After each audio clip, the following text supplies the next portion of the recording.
नमस्कार, पुण्य नगरी समाचार में आपका स्वागत है।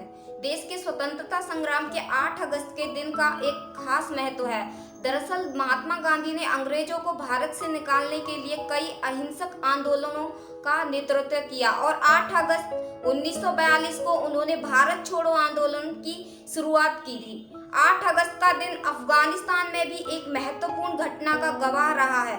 1988 में 8 अगस्त के दिन ही 9 वर्ष के युद्ध के बाद अफगानिस्तान से रूसी सेना की वापसी की शुरुआत हुई थी। एयर इंडिया का विमान शुक्रवार को कोझिकोड एयरपोर्ट पर लैंडिंग के वक्त फिसल गया।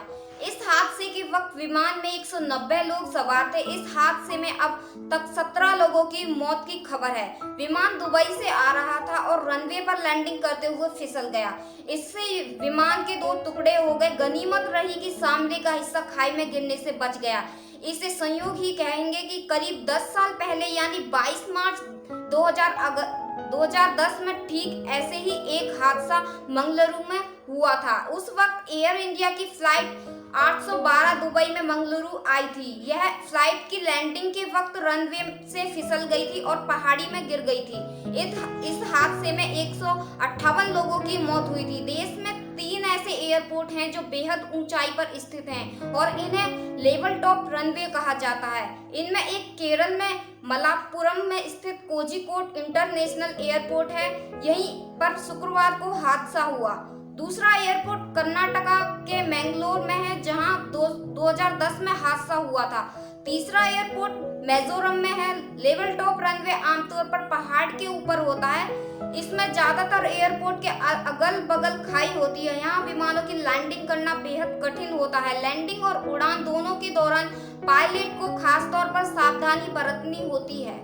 वहीं अगली खबर, 22वें हफ्ते से 25वें हफ्ते की रैम रेटिंग पर नजर डालें तो फीवर एफएम मुंबई और दिल्ली में अपनी बढ़त बनाए हुए हैं, जबकि बेंगलुरु में रेडियो सिटी सबसे ऊपर और कोलकाता में रेडियो मिर्ची मुंबई में 12.2 मिलियन श्रोताओं में से 15.4% लोग फीवर एफएम सुनते हैं, जबकि अन्य श्रोताओं की हिस्सेदारी में रेडियो सिटी 14.3% शेयर के साथ दूसरे स्थान पर रहा।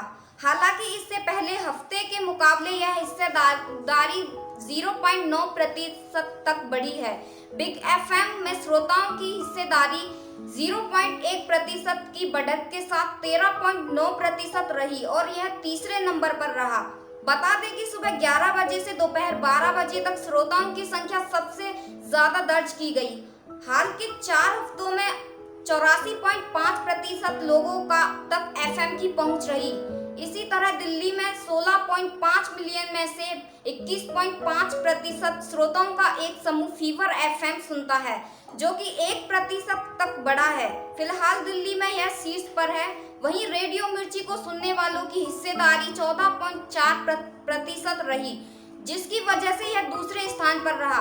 रेड एफएम 12.1 शेयर के साथ तीसरे स्थान पर रहा। यहाँ श्रोताओं की संख्या सबसे ज्यादा सुबह 9 बजे से 10 बजे के बीच थी। हाल के 4 हफ्तों में 93.7% लोगों तक एफएम की पहुंच रही। वहीं बेंगलुरु की बात करें तो 5.3 मिलियन श्रोताओं में सबसे ज्यादा यानी 29.9% लोगों ने रेडियो सिटी को सुना, जबकि बिग एफएम 24% के साथ दूसरे स्थान और फीवर एफएम 13.3% के साथ तीसरे स्थान पर रहा।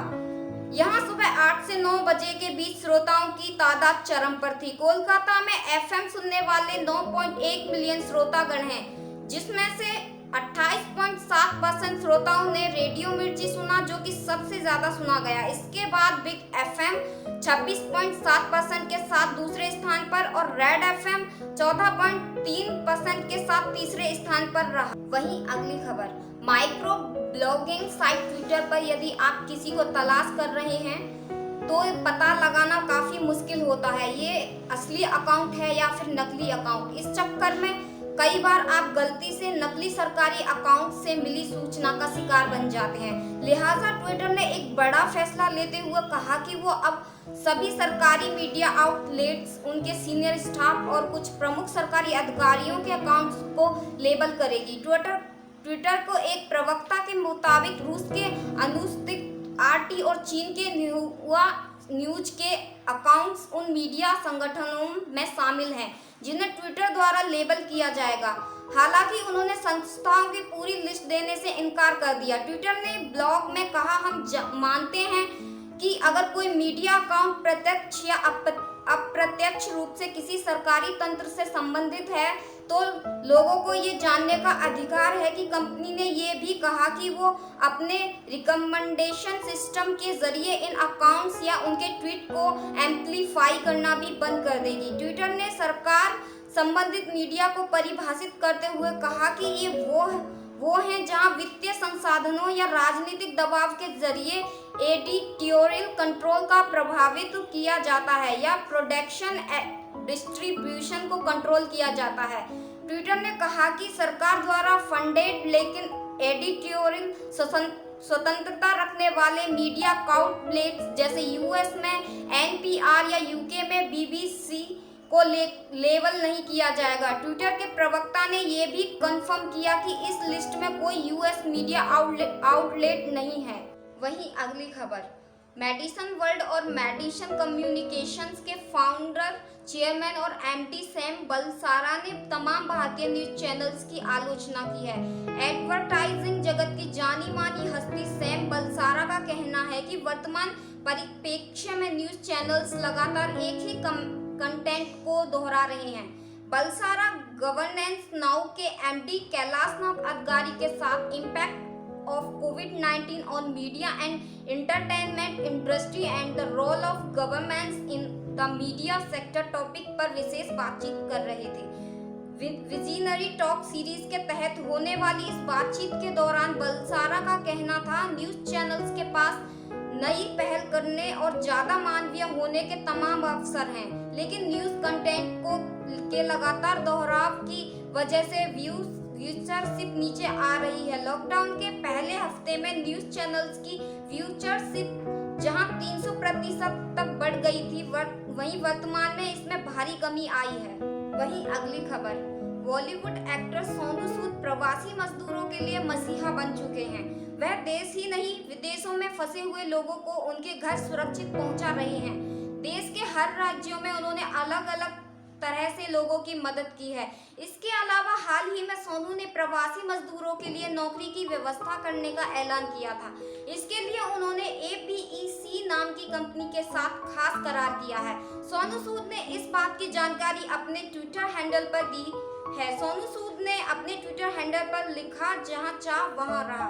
मेरे प्रवासी भाइयों के लिए मैंने अब की APEC के साथ साझेदारी प्रवासी रोजगार.com के माध्यम से देश भर की अपैरल, मैन्युफैक्चरिंग और एक्सपोर्ट कंपनियों में 1 लाख नौकरियां देने का बड़ा वादा। धन्यवाद, जय हिंद। बता दें कि सोनू सूद ने अपने जन्मदिन यानी 30 जुलाई को 3 लाख नौकरियों का ऐलान किया था।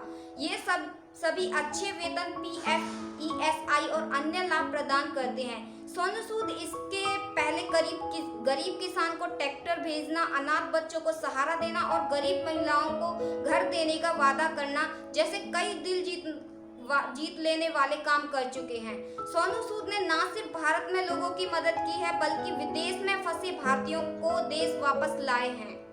वहीं अगली खबर, श्री राम जन्मभूमि तीर्थ क्षेत्र ट्रस्ट के महामंत्री चंपत राय ने शुक्रवार को यह कहा कि मंदिर निर्माण के लिए पूरी 70 एकड़ भूमि का ध्यान रखते हुए नक्शा पास कराया जाएगा। मंदिर को मजबूत बनाने के लिए इसकी नींव में नदियों पर बनी संरचना के समान खंभे डाले जाएंगे, लेकिन राम मंदिर के खंभों में लोहे का प्रयोग नहीं किया जाएगा। श्री राम जन्मभूमि पर भव्य श्री राम मंदिर का भूमि पूजन और कार्य प्रधानमंत्री नरेंद्र मोदी के द्वारा होने के बाद शुक्रवार को ट्रस्ट महामंत्री चंपत राय सामने आए और कहा कि प्रधानमंत्री नरेंद्र मोदी के भूमि पूजन कार्यक्रम में शामिल होने के दौरान रामलला को साष्टांग दंडवत प्रणाम करने को उनकी पूर्व जन्मों और माता पिता द्वारा प्राप्त संस्कार हैं।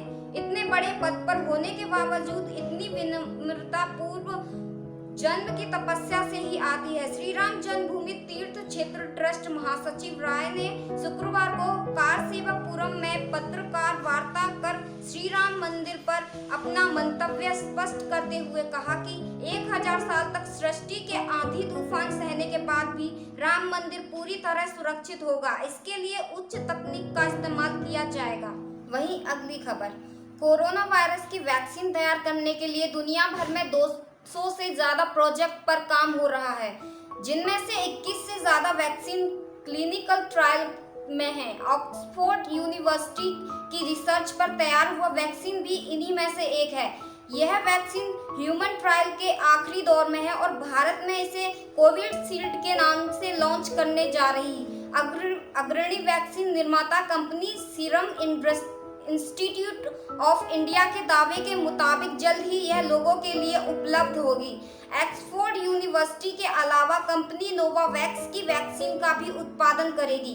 भारत और निम्न आय वाले देशों के लिए इन दोनों वैक्सीन के 100 मिलियन यानी 10 करोड़ खुराक के उत्पादन का लक्ष्य रखा गया है। इसके लिए शुक्रवार को बहुत बड़ी साझेदारी हुई है।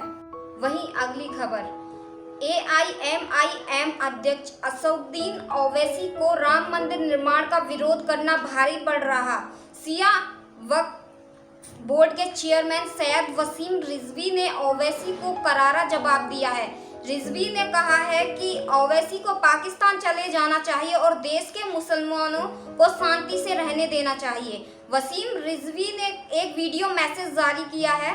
रिजवी ने ओवैसी को राम मंदिर पर सुप्रीम कोर्ट के फैसले को लेकर चुप रहने की नसीहत दी है।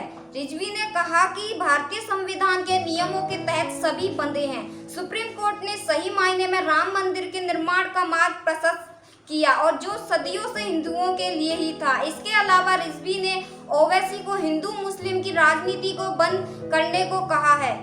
उन्होंने कहा कि इससे खून खराबे के अलावा कुछ नहीं होता। रिजवी ने कहा, तालिबानी नेता मुल्ला मोहम्मद उमर और अल कायदा चीफ ओसामा बिन लादेन मारे जा चुके हैं। पाकिस्तान और अफगानिस्तान जैसे देशों को आपकी जरूरत है।